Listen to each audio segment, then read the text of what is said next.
All right, so today we're going to be talking about subtraction, and along with subtraction, we're going to be talking about regrouping. So, we have a word problem to work today, and our word problem says, a Girl Scouts troop started with 405 boxes of cookies to sell. In one night, they sold 41 boxes. How many boxes do they have left to sell? So, looking at this question, we know that it is subtraction because we have the big total, which is 405. They sold 41, and we want to know how many they have left. Have left are magic words that always mean subtraction. So that's what we're going to be doing today.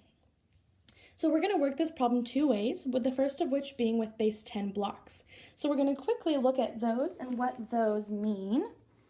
So with our base 10 blocks, we have this blue one right here, which is called a flat, and it represents our 100s place. This flat has 100 units inside of it, which represents 100 in our 100s place.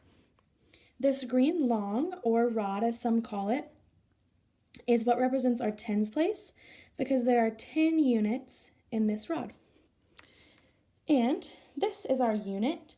It's just one. This represents our ones place. So when we're looking at this problem to begin our base 10 equation, it says a Girl Scout troop started with 405 boxes of cookies, which means we are also going to start with 405 boxes of cookies. So what we need to do is look at what each of our place values is, because we're going to be working with our base 10 blocks, which are place values. So we have a 4 in the hundreds place, a 0 in the tens place, and a 5 in the ones place. So we're going to go ahead and start with our largest place value, which is the hundreds, and work backwards. So if we have a 4 in the hundreds place, we're going to need 4 flats to represent that. So we have 1, 2, 3, 4 flats, which equals 1, 2, 3, 400. And next we're going to look at the tens place. The tens place has a 0 in it. This means we don't have any tens right now. So we don't need any of the green longs. Next, we'll look at our ones place, which has a 5 in it, which simply means that we just need 5 of the yellow units. All right, so now that we have our original number, we can now look at the rest of the question. It says, in one night, they sold 41 boxes. How many boxes do they have left? So we are going to take away 41 to find our answer. So, to look at this and see where each number goes, we have 405 minus 41. So when we do subtraction, we always start with our ones place. So we are looking at our 5 ones minus 1. So right here are our ones. We're just going to take away 1 and put it to the side. Next, we're going to look at our tens. Our 10 right now says 0 minus 4. And that's not right. That can't be right. So what we're going to have to do now is called regrouping. So what that means is because there's not enough in our tens place, we're going to look to our hundreds place, and we are going to exchange one of our hundreds for 10 tens, or 10 rods. So we are going to take away a flat. So now we have 3 flats, but this turns in to 10 instead of 0.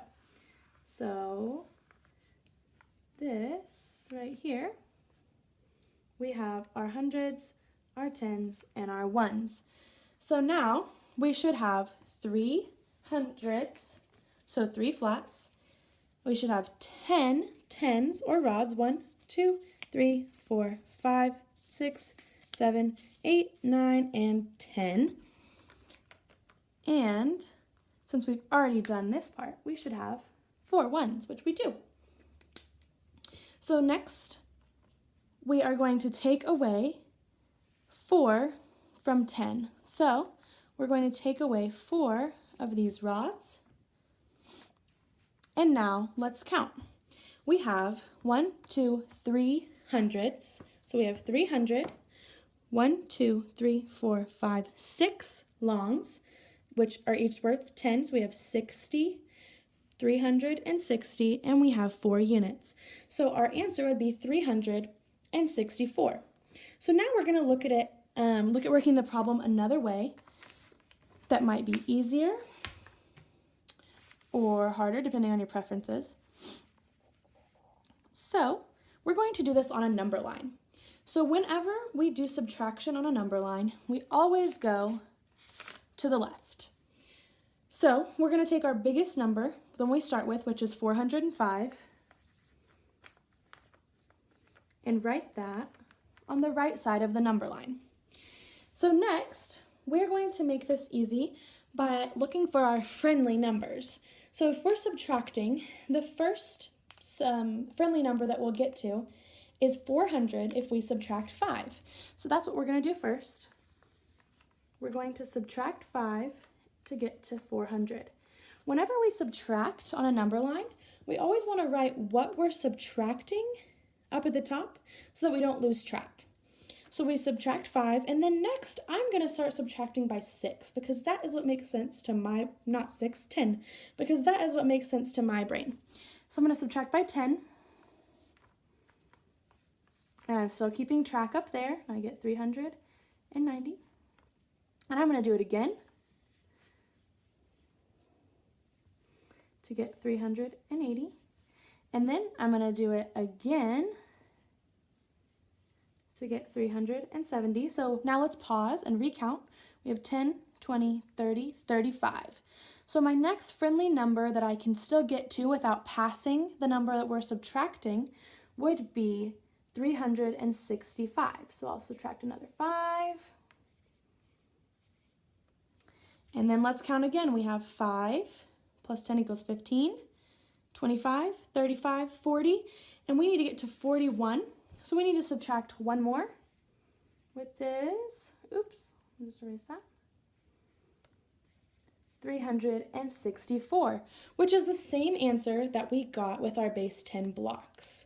So when you're subtracting, 2 easy things that you can use are a number line or base 10 blocks. Both of them can get you the right answer, and both of them can be simple for you